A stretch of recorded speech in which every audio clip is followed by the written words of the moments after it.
Hello everyone, Inquisitor Vaughn here, and in today's video I would like to continue with our Primarch project deep dives by going into the 20th Primarch, who would be named Alpharius Omegon. For the list of correspondences for this Primarch project number 20's designated name would be Alpharius Omegon. The aspect of humanity that I think they embody is Cunning. The specialization of war is Sabotage and Infiltration, and the Geneseed organ that I most associate with the Primarch and their legion are the Betchers Gland and the Preomnor organ. The story of the 20th Primarch must be told differently than the others. This is because the story of the Primarch of the 20th Legion of Adeptus Astartes is intentionally full of so many questionable sources, false pieces of information, and hidden layers that it cannot be approached directly or even in a linear fashion, but instead in a spiral, looping over and over again on different aspects of their lore, like the coils of a serpent getting ready to strike. I will begin with stating two pieces of foundational information that you should keep in your mind throughout this video. Number one, the 20th Primarch was not one Primarch, but two identical twin Primarchs, the first of their kind. It is unknown if the Emperor designed them this way or if it was an unexpected result. But what is known is that in the scattering of the Primarchs, one of the twins would remain on Terra, and the other would be scattered across the galaxy with the other Primarchs. Number two, the 20th Primarch's name is Alpharius, meaning that both twins are called Alpharius. However, being that they are twins, one of the twins was named Alpharius and the other is referred to as Omegon. There are no records stating where they received this name, but it is known that they both identified as Alpharius in different settings. According to the information that we have on their background, Alpharius was the name of the Primarch found on Terra, and Alpharius was the name of the Primarch found further out into the galaxy, and this was true even before the twins met. This indicates that the twin Primarchs were connected to each other enough to communicate in some way, like most actual twins are. Alpharius is likely a play on the word Alpha, meaning the first, and Omegon is a play on the word Omega, meaning the last. Thus, Alpharius Omegon means the first and the last. Let us begin. The 20th Primarch of the Adeptus Astartes was different than the others in that he was not one Primarch but two identical twin Primarchs, the first of their kind. When the Primarchs were scattered across the galaxy, only one of the twins was scattered along with the other Primarchs onto distant worlds. The other, instead, was relocated on Terra, though both would come to identify themselves as Alpharius. For the purpose of telling their stories and to identify which one was which, Alpharius is who was relocated on Terra, and Omegon was the twin that was scattered across the galaxy with the other Primarchs. The Primarch that would be known as Alpharius was relocated on Terra during the scattering. According to available information, he was discovered on the Zeri-Namco Plateau near the Imperial Palace. This would be where the current Zeri-Namco Lake is in Tibet, which is near the Himalayan mountains, which in the lore is referred to as the Himalayan Mountains, on which the Emperor would build the Imperial Palace. Alpharius was discovered nearing the end of the Unification Wars by the Emperor himself. Alpharius would kill a group of scavengers who attempted to harass the Emperor, and from that moment the Emperor would take in the Primarch and raise him. At this time, the only other person who knew about Alpharius was Malcador the Sigillite. The Emperor had already begun experimenting with Geneseed development and implantation, selecting the strongest troops in his Imperial army as candidates for the Space Marine trials. In this way, the Primarch Alpharius was able to serve in secret as one of the Proto-Astartes, hiding amongst them as just another candidate. This means that Alpharius was the first Primarch to be discovered at all, and he was discovered on Terra, well before the Great Crusade. Alpharius would become the Emperor's secret hand and greatest shield, especially when the latter Unification Wars were concluding. No one knew he was a Primarch except for the Emperor and Malcador. His build was unique in that he was not as tall as the other Primarchs would be, and thus he was able to blend in and monitor the Proto-Astartes and work closely with the Imperial armies, keeping an eye on them as well. Alpharius would defend the Imperial Palace during the Palace Coup, fighting under the guise of one of the activated 1st Legion or Angels of Death Space Marines against the rebels and the remaining Thunder Warriors. Alpharius grew to be a master in subterfuge and veiled operations, which was evident in the fact that less than a handful knew that he even existed. Not even the custodies were made aware of his existence until he chose to make it known to them. When the Imperial Palace was completed, it would be Alpharius who would test its defenses by initiating an infiltration of the structure in order to attempt at a mock assassination of the Emperor that was only stopped by Constantine Valdor, and it was in this moment that Valdor became aware of the Primarch's existence. Though the Custodies would later develop the Blood Games to test the strength of the Custodies' defense of the Imperial Palace, it was Alpharius who would initiate the practice. Valdor would also keep the identity of Alpharius a secret. Alpharius would be given command of his legion, the 20th Legion of Astartes, one of the smallest legions at the time, but this was done in secret and informally, as his legion was already spread throughout the other legions or otherwise performing covert operations. As the Great Crusade was initiated, Alpharius would accompany the Emperor in his travels, disguised as a regular space marine, all while commanding his legion through his network of trusted captains. During this time, according to everyone except the Emperor, the 20th Legion did not exist, and the 20th Primarch had not yet been found, even while the others were being discovered and reunited with their legions during the Great Crusade. Being that Alpharius was a twin Primarch and only one of the twins was discovered on Terra, the second twin was scattered across the galaxy like the other Primarchs. Being that he was one half of the 20th Primarch in mind and spirit, this Primarch would also be called Alpharius. However, to differentiate this Alpharius from the one found on Terra, and to indicate that out of the pair, he was both the last of the twins and the last of the Primarchs to be found, this Alpharius will be called Omegon. Omegon had a completely different genesis than his brother Primarch. Omegon's gestation pod landed on a dead world at the edge of the Mandragoran stars, which exist on the southernmost borders of the Segmentum Tempestus. According to available information, the region is known for the extreme age of their worlds and the instability of the celestial bodies in that area. Most of the worlds could not foster life, and many of them are noted to have the ruins of xenostructures on them. It would be on this world that the Primarch Omegon would emerge, alone, speechless, and vulnerable. He would find a Xenos weapon that would later be called the Pale Spear, and he would use this spear to help him survive against the threats of the world, which were only vaguely described as ghosts from the charnel pit that the world had become. Eventually, a small ship would land on the world, guided by a scavenger group of half-human mutants and Xenos that were attempting to find whatever resources they could on the world. Omegon would swiftly kill them, take their weapons and their resources before leaving the planet on their ship. Omegon would go on to travel to a confederate of human star systems located in an unknown region of space. This star system would eventually be discovered and trespassed into by Horus Lupercal and the Luna Wolves Legion. In defense of said stellar territory, Omegon would lead a small fleet of ships and fighters against the Luna Wolves fleet, remarkably gaining the upper hand in the conflict.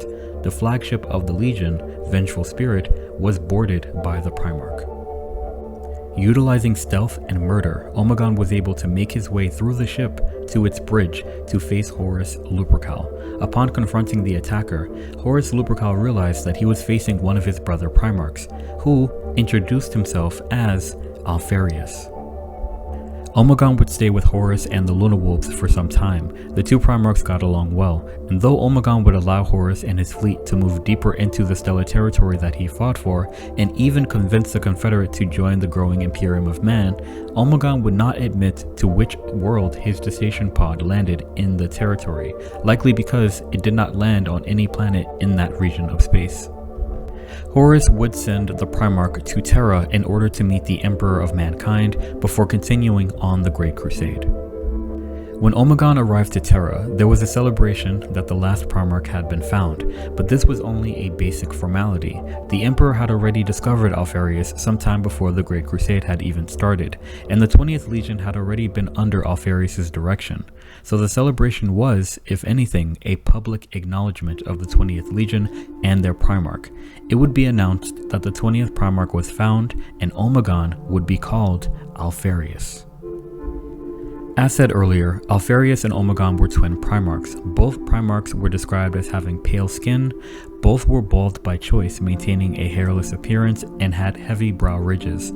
Some would say that they looked very similar to Horus Lupercal. A feature that was unique about the twin Primarchs was their eyes, which were said to shimmer and shift in color between a cold blue and an emerald green. Both Primarchs carried themselves with an air of intelligence and nobility. In available records of interactions with Alpharius, the Primarch was remarkably human in temperament, with a sharp wit, a sense of humor, and an almost cruel amusement at the confusion of others. Alpharius and Omegon were both the smallest of the Primarchs. This is essentially how Alpharius was able to hide amongst regular Astartes during the Great Crusade, and would be an important aspect of how their legion would operate overall.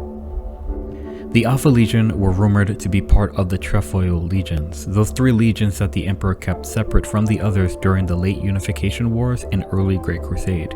These legions, the Salamanders, the Space Wolves, and the Alpha Legion, were all seen as mysterious because of it. Similar to the Salamanders and the Space Wolves, the Alpha Legion would be created and kept separate from the other legions during the late Unification Wars. Their creation was so obscured that the other legions of Space Marines didn't even know they existed until nearing the end of the Great Crusade. It has been theorized that the legions of the Trefoil were each made with a specific purpose in mind. With the first two legions, they played key roles in interacting with both humanity and Astartes. The Space Wolves would serve as a discipline or police force to both humans and Astartes, being used to bring them back into Imperial compliance through ferocious shock assaults when the populations strayed. The Salamanders would prove to be durable Astartes due to the nature of their Geneseed and its ability to withstand high amounts of radiation and heat, becoming the heroes and guides of humanity in extreme environments.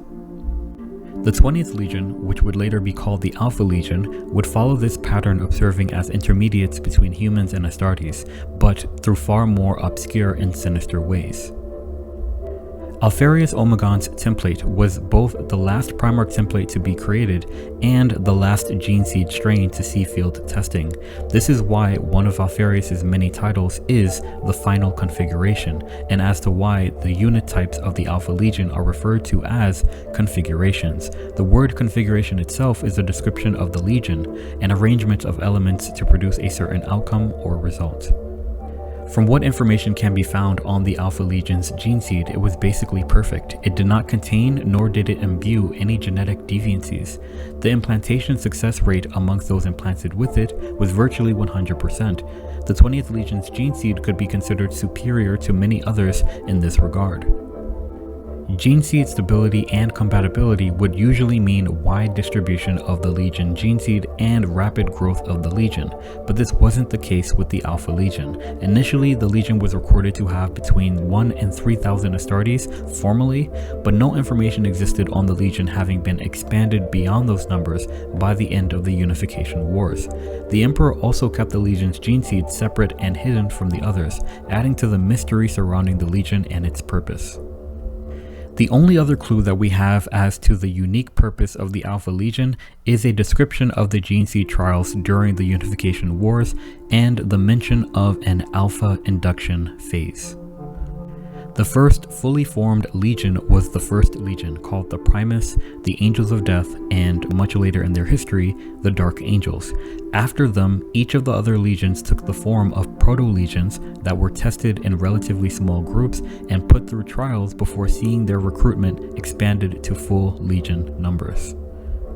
Some of the proto-legions existed at the same time as the Thunder Warriors. We have information that the early 5th Legion, which would later be called the White Scars, would scout ahead of the main Imperial army and cause disarray before the main attack.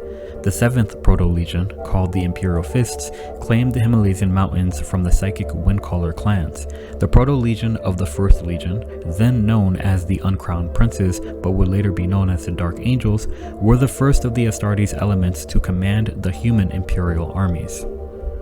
The last of the preliminary tests for the Proto-Legions was the Alpha Induction. It was believed to be the first non-experimental implantation. This is vague, but if interpreted directly, the alpha induction phase was a style of implantation that had been used before. Taking context into consideration, the Astartes were surgically implanted with Geneseed organs, and this way of creating transhuman warriors was relatively new in comparison to the Emperor's previous creations, the Custodes and the Thunder Warriors. Whatever the alpha induction was, it was non-experimental, meaning that it had been used before the creation of the Astartes.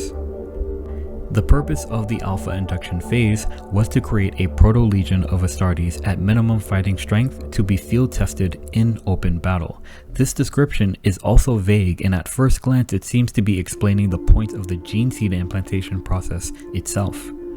Of the few theories which attempt to explain why the Emperor kept the 20th Legion Geneseed isolated and the Legion itself a secret, one is that the Alpha Legion was separate due to further development and conditioning that it had access to, which the other legions were restricted to by their design. This further development and conditioning was the Alpha Induction. What was the Alpha Induction phase? In a nutshell, the alpha induction phase was psycho-conditioning.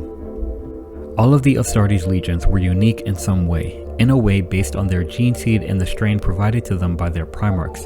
The Alpha Legion's Geneseed was unique amongst all the other legions due to its capacity for psycho-indoctrination and the power that it had over the Astartes imbued with the 20th Legion's Geneseed, both mentally and physically. What modern 40k calls psycho-conditioning was first called hypno-indoctrination. Hypno-indoctrination was a way to insert a large amounts of information into the mind of a subject quickly through the use of code words, catchphrases, and small symbolic or mimetic packages. The process was used frequently during the Age of Strife by the techno-barbarian warlords to turn whole populations into legions of vassals, ready to serve their rulers. The Emperor would also employ this practice in the organizations he would create while building the Imperium of Man, among which included the Astartes legions. Hypno-indoctrination wasn't initially used on the legions in an extensive way. Before their Primarchs were recovered, most of the Space Marine legions were directly trained by drill masters as part of the Imperial administration. But it is recorded that the practice began to be used on the legions as the Emperor began to expand from Terra and seize the Sol system. Even then, its usage was limited and brief, most often used during the Geneseed implantation process. Hypno-indoctrination allowed for a kind of rapid training in which information was psychologically implanted into the mind rather than the time having to be taken to teach the subject. Most legions chose not to employ this practice casually, and many veterans of the legions looked down on it, preferring actual direct training. However, the Emperor used this method on the Alpha Legion. The Alpha Induction phase that intended to create a legion at minimal fighting strength was the same hypno-indoctrination used by the warlords of Terra to create legions of vassals. Unlike the other legions, the 20th Legion was successful in the Alpha Induction phase. This is, theoretically, why the Legion would later be called the Alpha Legion. What made the Alpha Legion unique amongst the other legions was its susceptibility to hypno-indoctrination. This perspective is supported by the fact that during the Horus Heresy, both loyalists and traitors would use hypno-indoctrination to rapidly replace the casualties they took during the conflict. This would have a negative effect on the Space Marines created using it. However, the Alpha Legion had been using the process since the late Unification Wars with complete success. The Alpha Legion's most powerful asset was their mind, their intelligence. An example of how the 20th Legion weaponized the minds of their Marines was their use of code words. A frequent practice of the Legion was the use of code words that would trigger responses from the Marines that heard it. These code words would be mimetic packages of information that would immediately inform the Legionnaire of a mission or objective, either by unlocking said information that was stored in the Marine subconscious mind, or filling their subconscious mind with new information in a way that could be processed rapidly. This practice was unseen in any of the other legions. There is no information on where the initial recruits of the 20th Legion came from, but considering that every legion before them recruited from the available populations on Terra, it can be theorized that the 20th Legion recruits came from each of those populations and the other legions' recruiting pools, meaning from all across Terra. Unlike the other legions, which tested the performance of individuals during their recruitment trials, the Alpha Legion instead tested squads on their performance during their recruitment trials. Either the squad would pass as a whole, or it would fail as a whole. Group cohesion was more valuable than individuality, and this was instilled into recruits from the beginning. Those squads that passed would go on to be implanted with the 20th Legion Geneseed while simultaneously undergoing the Alpha induction. While specifics of the process are unavailable, it included the stripping away of any sense of individuality amongst the recruits. Recruits were shaved and were to keep a bald appearance similar to Alpharius.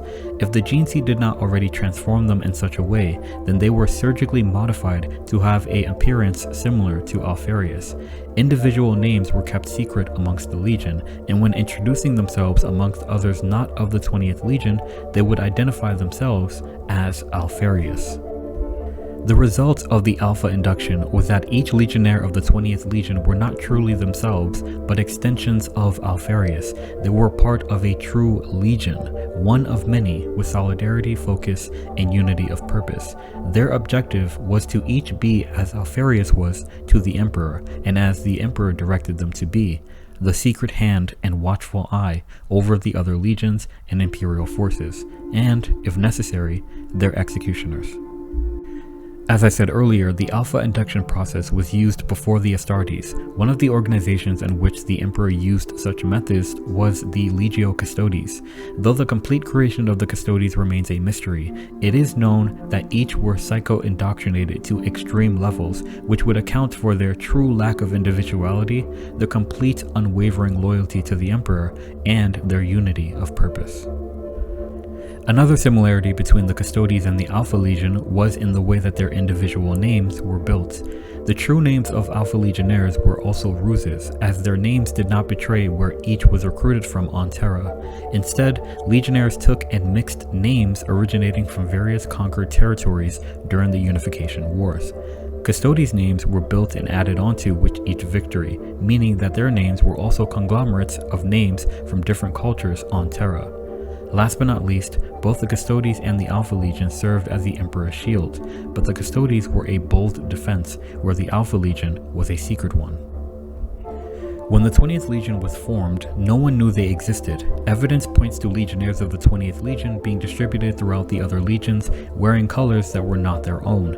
Therefore, their more obvious operations were often marked by Astartes forces being witnessed, who were clearly Astartes due to their armor and their stature, but Astartes with markings on their armor that were not present in any records of the Astartes legions. Initially, the 20th Legion's aesthetic and theme were largely inspired by the Terran Greek culture, indicated specifically by their heavy use of the Hellenic or Greek alphabet. As a proto-legion during the Unification Wars, the 20th Legion color scheme was a light blue with silver trim and white markings. The light blue color of the armor and later addition of emerald green to that color scheme was theoretically inspired by the eye color of the Primarch, which, as said earlier, shifted from an ice blue to an emerald green and was a unique, noticeable trait of the Primarch. The white markings were of the XX Roman numeral for the 20th Legion, as well as a symbol known as the Aleph Null. The Aleph Null was a symbol composed of a Greek omega symbol under a lambda symbol. Sometimes the lambda symbol would have a chain going across it that gave it the appearance of it actually being an alpha symbol over an omega symbol. While the alpha symbol meant first and the omega symbol meant last, the lambda symbol meant balance. The combination of these symbols was the Aleph Null symbol. The 20th Legion used the Aleph Null symbol because Aleph Null was one of the names of Alpharius. The concept of the Aleph Null was that it was the first and smallest of the infinite numbers, and it was used as a symbol for Alpharius' legion because he was the first Primarch to be found and the smallest of the Primarchs. Another Hellenic symbol that was used by the legion included the delta, which represented change. The chain symbol was an important symbol to the Alpha Legion as well, as it represented the strength, unity, and singular drive of the Legion, where every Legionnaire was a link in that chain and contributed to its strength. Because the Legion effectively disappeared from record during the early Great Crusade, having been spread throughout the other legions on false flag missions, when small forces of the 20th Legion would be seen in their colors, no one knew who they were, and because of this, the 20th Legion began to be referred to as the Ghost Legion. On all accounts, they both existed and didn't. Many events involving mysterious Astartes were attributed to them, and these events often involved black operations, missions that required infiltration, sabotage, and false flag approaches, in which 20th Legionnaires would take on the identity of Marines from other legions to complete a task. The Legion was also responsible for artifact recovery and kidnapping of anti-imperial figures for interrogation, all while effectively keeping their existence unofficial and secret. These became the Legion's specialization of war through the Great Crusade and even during the Horus Heresy: infiltration, sabotage, and black operations. During the Ragdan Genocides, a massive conflict that the Imperium fought during the Great Crusade against a Xenos species known as the Ragda, Alpharius would meet with the Primarch Lionel Johnson, identifying himself as Alpharius and even sharing that he was of the 20th Legion. He arrived in the guise of a regular Astarte, not sharing that he himself was a Primarch, remarking that their legion's Primarch had yet to be found. Alpharius offered his assistance in the conflict, stating that he would much prefer that Lionel Johnson be made War Master rather than someone like Rabute Gilliman, because Johnson understood the need for secrecy in the Imperium's dealings. The thing about this was that there was no such thing as a War Master position at the time. That would happen much later after the Ulanor Crusade, when the Emperor would return to Terra to work on his Webway project. Alpharius was essentially divulging a secret to Lionel Johnson, knowledge of the Emperor's future plans for himself and the legions. Lionel Johnson would refuse the offer for assistance, not knowing what the position of War Master was, but not wanting it, determining his role to be the Slayer of Beasts. During the Ragdan Genocides, there is an account which states that Omegon was found during the conflict, rescued from a co-species of the Ragda by the Emperor himself, who would take the Primarch and attempt to heal his mind from the tortures he experienced. For the purpose of this video, I reject this account of how Omegon was found. If such events did happen and the Emperor did rescue a Primarch from the Xenos, then that Primarch was not Omegon, but another one of the Primarchs. But I will get into that more in the final Primarch project video. Omegon was discovered by Horus in a relatively undocumented conflict in an unrecorded area of space that was likely near the Armageddon sector. When this happened is specifically unknown, but using context clues, it was likely shortly after the Ulanor Crusade, because Omegon, who referred to himself as Alpharius, would be sent to meet the Emperor on Terra. The Emperor, during the Ulanor Crusade, would announce his retirement from the Crusade, naming Horus Lupercal as the War Master of the Imperium's forces and traveling back to Terra. I theorize that Omegon was discovered only shortly after the Ulanor Crusade, because Horus had not yet changed his legion's name from the Lunawolves to the Sons of Horus when he met Omegon. When Omegon was sent to Terra and met with the Emperor, there is recorded to have been a celebration over his discovery, but it is also recorded that Omegon and the Emperor barely spent time together. As said earlier in the video, this is because Alpharius had been leading the 20th Legion since before the Great Crusade, but Alpharius had done so in secret. Up until the point that Omegon returned to Terra, barely anyone knew that Alpharius or the Alpha Legion existed. Now they would, as celebrations would indicate a public acknowledgement. With this public acknowledgement of Omegon as the Primarch of the 20th Legion, Omegon would be called and known as Alpharius, and he was, quote-unquote, given the leadership of his legion, the 20th Legion, which would be called the Alpha Legion. It is not known when the twin Primarchs would officially meet. It is not known if they would even risk such a thing or if it was necessary, especially considering that a mental connection between the two Primarchs existed, enough for Omegon to know his given name of Alpharius before ever meeting the Emperor or his twin. But after he was acknowledged as a Primarch of the 20th Legion, the Legion began to change. Because Alpharius was found on Terra, and all the Legion's recruits had come from Terra, and Omegon's homeworld was unknown, the Alpha Legion is a Terran Legion and can claim it as its official homeworld. With the return of Omegon, the Legion was significantly bolstered, though the exact number was difficult to say with any accuracy. The symbol of the Hydra began to be used as the heraldry of the 20th Legion along with the Aleph No, becoming the Legion's official heraldry. The symbol is Terran in origin, relating to the already Greek-inspired cultural elements of the Alpha Legion. The Hydra, or the Lernian Hydra, was a lake monster from Greek mythology, a multi-headed serpentine beast that was nearly impossible to destroy, because when one head was removed, two would grow in its place. Not only does this symbol metaphorically represent the Alpha Legion and how it operates as one legion with many heads, but it also literally represents Alpharius, as the Hydra in its mythology was a beast found in a lake, and Alpharius was found in the Zeri-Namco Plateau, where a lake had once been on Terra. Emerald, silver, and copper hydras began to adorn the armor of the Alpha Legion, along with serpentine-scaled patterns. Commanders of the Legion, called Harrow Masters, became identifiable leaders of the Legion, whereas before they were indistinguishable due to this armor change. Many of the Harrow Masters of the Legion once served in Alpharius' personal squad of headhunters during the Great Crusade. Speaking of armor change, Alpharius had worn an assortment of regular Space Marine armor types. With Omegon as the public face of the Legion, the Primarch would be given a new Primarch armor, the Pythian Scales, a serpentine-inspired suit of armor covered in sigils of the Hydra and the 20th Legion. Though the Alpha Legion operated in secrecy and deception, the suit was purposely designed to be obvious and eye-catching, even if it wasn't necessarily a Primarch inside of it. As far as is known, there was only one suit of the Pythian Scales made, but both Primarchs would be seen wearing it at different times. The Alpha Legion had few specialized units or configurations unique to their organization, but of those that did exist, the Headhunter Squads were a unit that existed since before the Great Crusade under the command of Alpharius.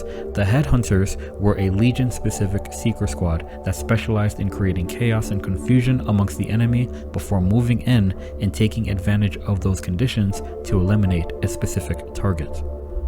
The official Alpha Legion's version of an elite squad that accompanied their Primarch was a Seeker Squad known as the Ifrit Stealth Squad. This was a squad made up of the very best assassins and infiltrators of the 20th Legion, and they were led by Omegon specifically. In this role, Omegon could be differentiated from Alpharius in the black plates of armor that he wore.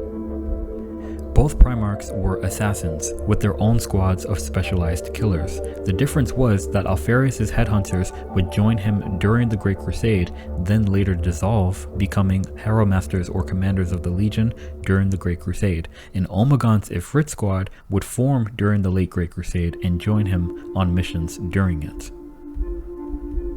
Another unit that was created with the formal acknowledgement of the Alpha Legion were the Lernian Terminators that served as brutal shock troops of the Legion, clad in cataphracti Terminator plate that would teleport into the midst of the enemy and wreak havoc. The weapon that would be the 20th Primarch's weapon of choice was the Pale Spear, also called the Sarissonata, the weapon Omegon found on the world he landed on. This was a Xenos weapon whose creations predated even the existence of the Eldari Xenos species, which suggests that it was of Necrontyr origin. The blade was said to phase in and out of existence when activated, making an unnerving wailing sound. The wounds it inflicted were horrendous, turning flesh and armor into black smoke. This information, combined with the lore that the world Omegon landed on was a desolate world full of the remains of an ancient Xenos civilization, suggested that the weapon was likely a Necrontyr Staff of Light or War Scythe, predating the war in heaven. Just a few notes of correspondence. The name of the Pale Spear, the Sarissonata, is named after the sarissa, which was a kind of long spear used initially in Greek armies. The theory that the Pale Spear was a Necrontyr weapon is also backed by the region of space Omegon landed in.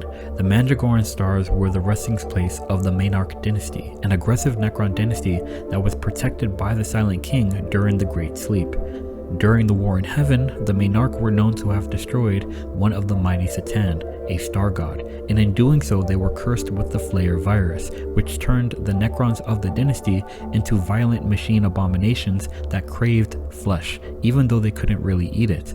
The region of space in which his division pod landed, a description of the world as having Xenos ruins and being a charnel pit, the description of the Pale Spear, and also of him having to face the quote-unquote hungry ghosts of the world despite also being described as the only living being on the world hostile to life, all strongly suggest that Omegon landed on a slumbering Necron tomb world, more specifically a tomb world of the Maynarch dynasty.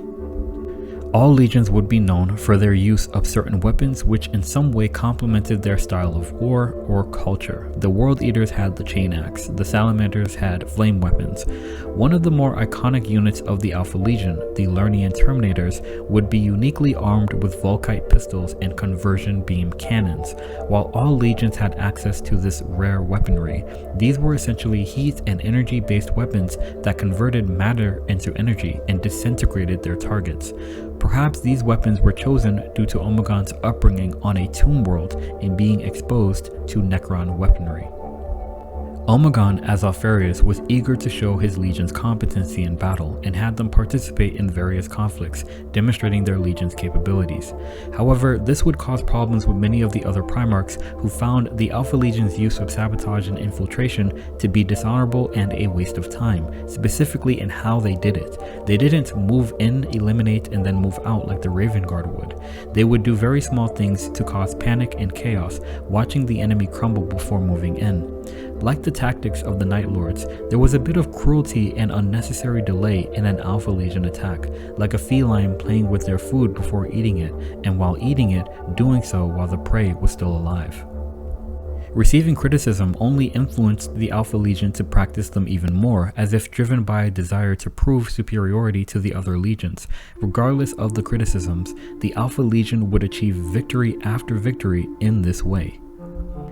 Though known for their hidden, subtle approach to warfare, the Alpha Legion did fight openly in direct combat. After their methods of infiltration, sabotage, and manipulation of the enemy came to a climax, the Alpha Legion would overwhelm the enemy with a bold, aggressive, and open attack from all sides, annihilating the panicked foe. This was called the Harrowing, and it was a horrifying example of just how competent the Alpha Legion was in open battle. Though the existence of there being two Primarchs of the Alpha Legion remained a secret to most others outside the Legion, it is unknown how Alpharius and Omegon interacted with each other. With Omegon under the name of Alpharius as the public face of the Legion, Alpharius remained a hidden figure carrying out his black operations. Another unique aspect of the Alpha Legion was its frequent recruitment of human agents. Unlike most other legions in which humans were treated as generally being less than Astartes, the Alpha Legion treated its human agents with a semblance of equality.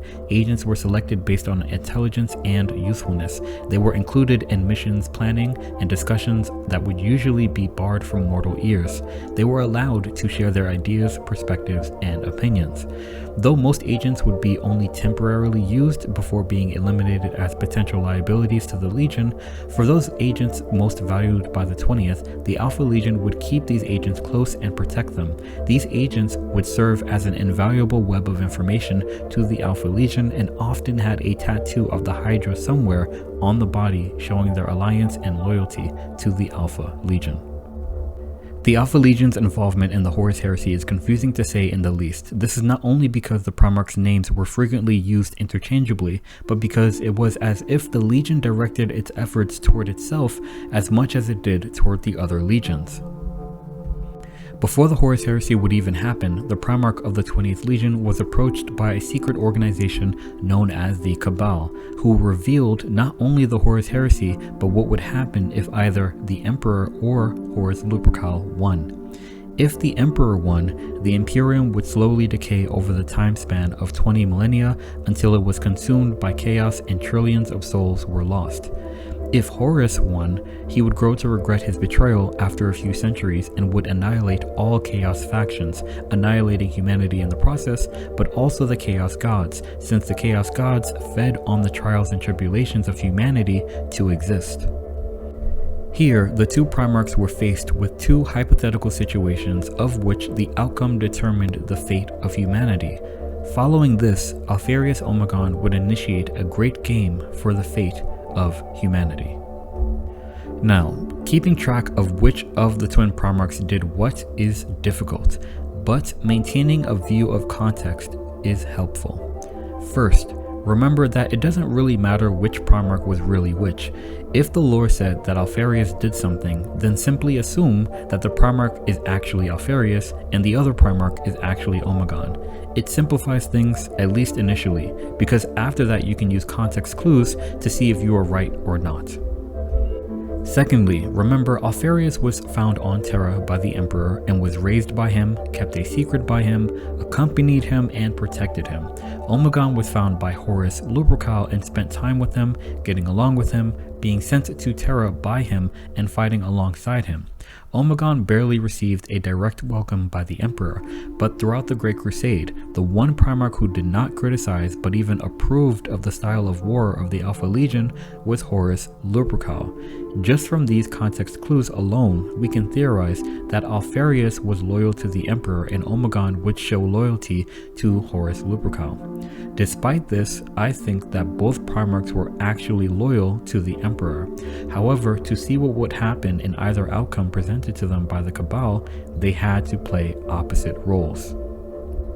When the Alpha Legion Primarchs were presented the future possibilities for humanity by the Cabal, instead of committing to one outcome or the other, they instead committed to both and neither simultaneously together. This is why the Legion would appear to stand at opposites of itself during the Horus Heresy, and we will get to that shortly. A third point to remember is that the other legions didn't know that Alpharius Omegon were actually twins. They were unaware that the Alpha Legion had two Primarchs. Combine this with the fact that Omegon was announced as the Primarch of the Alpha Legion by the Emperor under the name of Alpharius. The real Alpharius, the one found on Terra, remained a hidden figure until nearing the end of the heresy. Last but not least, remember that it was Alpharius, the one found on Terra, that started the Blood Games to test the defenses of the Imperial Palace, acting the role of the attacker, the traitor potentially, to see what would happen. Therefore, it is important to view the workings of the Alpha Legion as a game. One Primarch assumes the role of loyalist, the other chooses the role of traitor. These roles are fulfilled to see what would happen. In this case, Alpharius played the role of loyalist. Omegon played the role of traitor. Let us begin. In the beginning actions of the Horus Heresy, the Emperor commanded Alpharius and the Alpha Legion to help the Loyalists fight against the traitors on Isstvan III, meaning the Emperor commanded Omegon to help the Loyalists. Because Omegon was playing the role of traitor in this scenario, the Alpha Legion would turn against the Loyalists they were sent to help on Isstvan III, along with the other traitors. During the conflict, a group of Alpha Legionnaires would help to get Corvus Corax off of Isstvan. They infiltrated the Raven Guard Legion by having their apothecary remove the faces of dead Raven Guard and put those faces onto their own surgically. This initial group would eventually be reinforced by more Alpha Legion Marines until around 50 Alpha Legionnaires had infiltrated the Raven Guard Legion. These Alpha Legionnaires would siphon information to Omegon, and they would even corrupt the remaining Raven Guard Geneseed, which would significantly affect the Legion far into the future. However, these Alpha Legionnaires would be hunted by the Raven Guard and all eliminated. Now, why did the Alpha Legion under Omegon choose to infiltrate the Raven Guard Legion? Perhaps it was orders from Horus Lupercal, but perhaps it was also because the Raven Guard were the Infiltration, Assassination, and Hidden Legion on the Loyalist side of the conflict, so it was infiltrated to get information on the Legion's plans. The Raven Guard would uncover the plot and kill the Alpha Legionnaires, but when Horus Lupercal heard about the means of the Alpha Legion's infiltration of the Raven Guard, he demanded that Abaddon seek out and destroy any Alpha Legion agents amongst the Sons of Horus, realizing that he could not truly trust Alpharius, meaning Omegon, like he thought he could. After Istvan, the majority of the traitor legions would head for Terra. The Alpha Legion that was playing the role of traitor would separate itself from the traitor force, heading to Terra at the command of Horus, with the objective of recruiting the White Scars to their side. The Alpha Legion would infiltrate the White Scars in the Chondak system and cause conflict within the Legion, influencing the White Scars to fight internally, stalling them from heading to Terra to reinforce the Loyalists. Jagatai Khan would see through the chaos and confusion, uniting his legion once more, and would try to send a message of warning to Terra, but Noctilith pylons in the system were blocking the message. These pylons were guarded by a contingent of Alpha Legionnaires. It would be another group of Alpha Legionnaires that would fight and destroy the group protecting the pylons. This group would destroy the pylons, which would allow messages to be sent to Terra. The group of Alpha Legionnaires who destroyed the pylons and killed the Alpha Legionnaires already stationed there were under the command of Alpharius, playing the role of Loyalist. After this, Omegon and the Alpha Legion under his command would retreat to the outer edges of the galaxy, waiting in stasis. From here, Alpharius would take leadership of the Legion. Meanwhile, after the betrayal at Calth, a squad of Alpha Legionnaires would infiltrate the Ultramarines Legion, disguised as survivors of the conflict and asking to meet with the Primarch Roboute Guilliman. They would be taken to him. Once in the presence of the Primarch, the Alpha Legionnaires disguised as Ultramarines would open fire on Guilliman at point-blank range with their bolters. The Primarch would kill the entire squad before falling unconscious from the assault. These Alpha Legionnaires were under the command of Alpharius. Why would they try to kill Roboute Guilliman if they were loyalist? This goes back to Alpharius during the Ragdan genocides, where he stated that he would much rather someone like Lionel Johnson be the war master of the Emperor's forces instead of someone like Roboute Guilliman. If the future of humanity meant victory for the loyalist forces, Alpharius was attempting to make it so that it would be the Lion who would be chosen to lead the loyalist forces instead of Guilliman, who he tried to assassinate. Rogal Dorn and the Imperial Fists were summoned to Terra in order to fortify the Imperial Palace and make the Sol System a bulwark against which the traitors would meet their end. The Alpha Legion fleet had mustered over 200 ships led by the Alpha Legion flagship, Alpha. The Alpha Legion's fleet would drift unpowered into the Sol System so as not to be detectable to initiate the Solar War before the other legions arrived. Here enters Kelsolonius. Kelsolonius was a headhunter as part of Alpharius' personal team of headhunters before rising to the rank of Harrowmaster of the Alpha Legion. Alpharius would send Kelsolonius on a special mission ahead of the fleet. Alpharius would have librarians of the Alpha Legion switch his mind with Kelsolonius' mind, meaning Kelsolonius would have the mind of the Primarch and Alpharius would have the mind of Kelsolonius. This was necessary to bypass any psychic protections and means of detection that Rogal Dorn put in place. The real Kelsolonius, with the mind of Alpharius, would be put into stasis on the Alpha Legion flagship, and the real Alpharius, with the mind of Kelsolonius, would lead a team of headhunters into the Sol System to activate sleeper cell agents already on Terra and throughout the Sol System in preparation for the harrowing. With the activation of the Alpha Legion agents, sporadic rebellions would erupt across the Sol System. Rogal Dorn would be distracted by their seemingly random, widespread attacks across the Sol System, but would be able to discern the true objective of the Alpha Legion, Hydra, one of Pluto's moons, because it served as a communications hub. If it was destroyed, the Loyalists wouldn't be able to summon reinforcements. During this process of preparation, with a trigger word, the minds of Alpharius and Kelsolonius would be switched back to their regular bodies. Kelsolonius would lead the Alpha Legion fleet in the assaults on Pluto and its moons. Alpharius would take his squad to Pluto itself. Once Rogal Dorn was able to figure out what the Alpha Legion was up to, he would use the Phalanx to arrive to Pluto, deploying just as Archimus, Dorn's Praetorian, was about to meet his end at the hands of Alpharius himself. It was here that Alpharius and Dorn would fight. During this fight, Alpharius would tell Rogol Dorn that he wasn't infiltrating the Sol System for Horus, but for true victory against the forces of chaos. However, Dorn was not hearing it. Alpharius would even say that he wasn't there to kill Rogol Dorn, but to teach him that the war he was fighting could not be won in the way that Rogol Dorn commanded his legion to. In this clash between the two Primarchs, Rogol Dorn would kill Alpharius. In response to this, the Alpha Legion forces would retreat from the Sol System. Somewhere off at the edge of the galaxy, Omegon would awaken from stasis, sensing that Alpharius was killed. In that moment, Omegon became Alpharius and would be leading the Legion moving forward.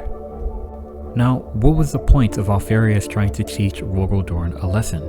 This goes back to the Great Crusade. During the Great Crusade, the Imperial Fists fought in a campaign called the World Prince Campaign against a hive world ruled by a monarch called the World Prince. The World Prince refused to join the Imperium and waged war against the Imperial Fists. The Imperial Fists fought openly against the forces of the World Prince. The Alpha Legion would join the conflict unannounced, and though no troops of the Legion were seen on the ground, the mark of the Legion was there. The entire ruling family of the World Prince was assassinated by other members of the ruling family, and those close to them each turned into an operative of the Alpha Legion. In this cruel form of psychological attack, the World Prince would finally surrender to Rogol Dorn personally, believing that it was Dorn who was responsible for slaughtering his family. But Dorn would find Alpharius sitting in the throne room of the World Prince with two of his captains. With all of them looking identical, Rogol Dorn was able to determine which was Alpharius and berate him on his method of bringing about the supplication of the World Prince. Alpharius would defend his methods, saying that first of all, the Emperor designed him to be this way. Secondly, it was necessary that the downfall happened the way it did. Rogol Dorn would disagree, saying that though the Emperor designed them to be what they were, they still had a choice in what they were. Dorn would also point out that key plot holes were in Alpharius' reasoning and approach. To this, Alpharius, who was entertained, would reply, "For the Emperor." That conflict between the two Primarchs was important because it would conclude with Rogol Dorn killing Alpharius during the Battle of Pluto, signifying that Rogol Dorn did not listen.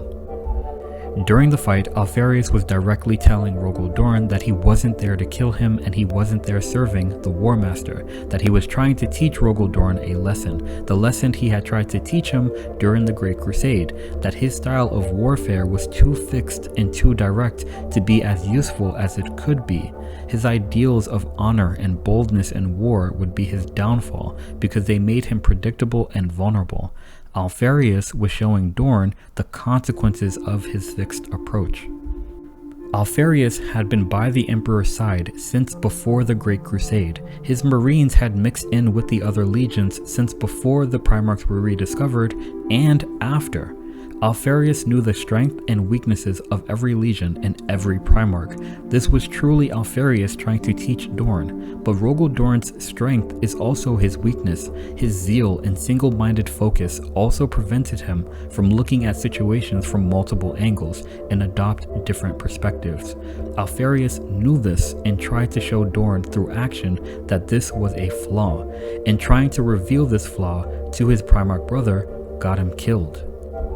Some people question, if Alpharius wasn't trying to kill Rogol Dorn, then why did he stab him with the Pale Spear? Why was he fighting him in the first place? Two Primarchs fighting means two beings with extremely fast reflexes fighting each other. Even an Astartes mind cannot follow or predict the moves of a Primarch. If Alpharius was truly trying to kill Rogol Dorn, he would have done so. When he was fighting his way through Imperial Fists to get to Rogol Dorn, he switched his fighting style multiple times as to remain unpredictable, but that stopped when facing Rogol Dorn. Not to mention, in accounts of the conflict, it is noted that the Pale Spear was unactivated. The unactivated Pale Spear was just a regular spear, but when activated, it would cause ruin to those it caused damage to by turning flesh and armor into smoke, and that effect was not mentioned in accounts of the conflict between the two Primarchs, meaning that Alpharius was not really trying to kill Rogol Dorn, even though he stabbed him. Rogaldorn's Praetorian, Archimus, technically died for no reason. He did not need to intervene in the conflict because Alpharius was not trying to kill Dorn. But Archimus didn't know that, and neither did Dorn. When Alpharius, the twin playing the role of loyalist, was killed, Omegon, the Primarch playing the role of traitor, was awakened, taking the role of Alpharius, and this is why the Alpha Legion is considered a Chaos Legion in the current Warhammer 40k. But the death of Alpharius meant little to the Legion. The Legion itself still plays the great game even in the current setting, with different warbands of the Alpha Legion playing the role of traitor or loyalist depending on the situation. The results of the Horus Heresy was that Horus Lupercal did not win, but technically neither did the Emperor, who would be fatally wounded and placed upon the Golden Throne to protect Terra and the Sol System from falling to the denizens of the Warp. The outcome of the conflict was closer in nature to the Emperor's victory, which meant that humanity had a few millennia before it would be consumed by chaos. If the Alpha Legion has any role in the Imperium as a Chaos faction that is secretly still loyal to the Emperor, it would be to infiltrate the Chaos Legions and to do what they can to delay the inevitable end for as long as possible, along with manipulating loyalists and traitors toward the greater objective. It could be said that the creation and use of the Alpha Legion during the Great Crusade and Horus Heresy led to the creation of a few other organizations with a similar purpose. One of these is the Ephemeroi Chamber of the Adeptus Custodes, a secretive order amongst the Adeptus Custodes that specialized in infiltration, assassination, and the like. The Officio Assassinorum, the Office of Assassins, is another, which was under the command of the Ephemeroi Chamber of the Custodes during the Great Crusade. The last and most powerful organization that can be said to have been somewhat inspired by the early role of the Alpha Legion was the Inquisition.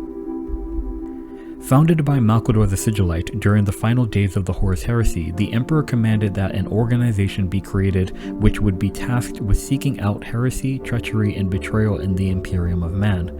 The requirement for those that would be part of this order were that they were of courage, loyalty, and an unquestionable mental resolve.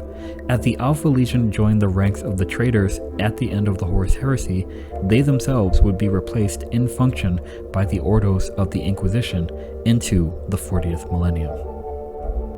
The aspect of humanity that Alpharius Omegon embodied was cunning. Cunning is showing skill in accomplishing something through the use of deceit, lies, and evasion. Another way of saying that is duplicity, double dealing, the act of being two-faced. Throughout history, dealing with each other has not always been a straightforward matter. Distrust and suspicion have made it so that motives have had to be obscured, secrets have had to be kept, information has had to be withheld due to the possibility of betrayal. The Emperor himself throughout his life experienced multiple betrayals, and in his plans for the future of humanity, he would have to protect these plans with lies and secrecy as equally as he would with war and violence. Being upfront with information would leave him to be unnecessarily vulnerable, and so he would share only what was necessary with those whom it was necessary to share it with. In the creation of the Astartes legions and the Primarchs, there had to be one which served as a watchful eye over the others. This could not be the Custodes' responsibility, for their role and purpose were already defined as the protectors of the Emperor and the Imperial Palace. Nor could the Emperor himself monitor the Astartes legions, for when he was done with one project there was always another to begin, and his attention was always toward his greater plans of humanity. It would have to be a Primarch to monitor the other Primarchs and Space Marines to monitor the other Space Marines, and Alpharius Omegon with the 20th Legion served this purpose. By their very design, the Alpha Legion was created to be everywhere and nowhere at once. You were never certain as to who was who or what was what with the Alpha Legion. From their beginning, they were a separate and hidden creation, and when revealed, it was only partially so, having two Primarchs without the other Primarchs knowing, and having objectives that were kept hidden from the others. The lore for the Alpha Legion indicates that the 20th Legion were a legion of intelligent chaos.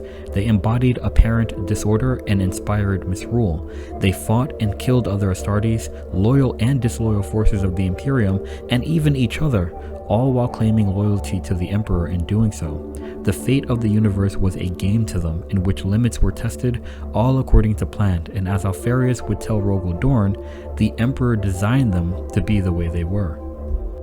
As a project invested with a part of the Emperor's soul, it could be said that both the Primarchs and the 20th Legion itself embodied the Emperor's untrustworthiness, his capacity to lie and misdirect in order to achieve his goals. They embodied the aspect of the Emperor and humanity itself which worked against itself just because it could. As such, the Alpha Legion and the 20th Primarchs were an intentional wildcard, an anarchic element added to the Primarch and Astartes projects to test the others and make them stronger.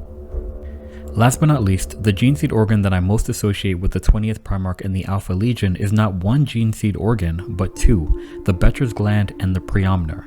The Betchers Gland is a Geneseed organ divided into two glands stored in the Space Marine's mouth, which allows them to produce highly acidic, corrosive saliva that can be weaponized in conflict. The Preomnor is a second stomach of sorts that allows a Space Marine to ingest poisons without suffering from their effects, isolating and analyzing toxins so that it could be vomited up by Astartes at a later time. At times, the toxins taken from the Preomnor can be added to the Space Marine's Betchers Gland to be weaponized by the Astartes. These Geneseed organs' correspondences are more symbolic and metaphorical than literal. There was nothing unique about the Alpha Legion's Geneseed organs specifically. I relate them to Alpharius Omegon and the Alpha Legion due to the symbology of the Hydra and the serpent representing both, and the connection that serpents have with poison. The Betchers Gland is nicknamed the Poison Bite, which could be another way of describing how the Alpha Legion attacks, striking and spreading chaos amongst the enemy like venom. The Preomnor is nicknamed the Neutralizer, which could describe the effect of an Alpha Legion attack, taking the poison away from an enemy and using it against them. And that was my deep dive into the 20th Primarch, Alpharius Omegon. I hope you guys enjoyed, and without anything else to say, Inquisitor Vaughn out. Remember, the Emperor protects, and the future is successor.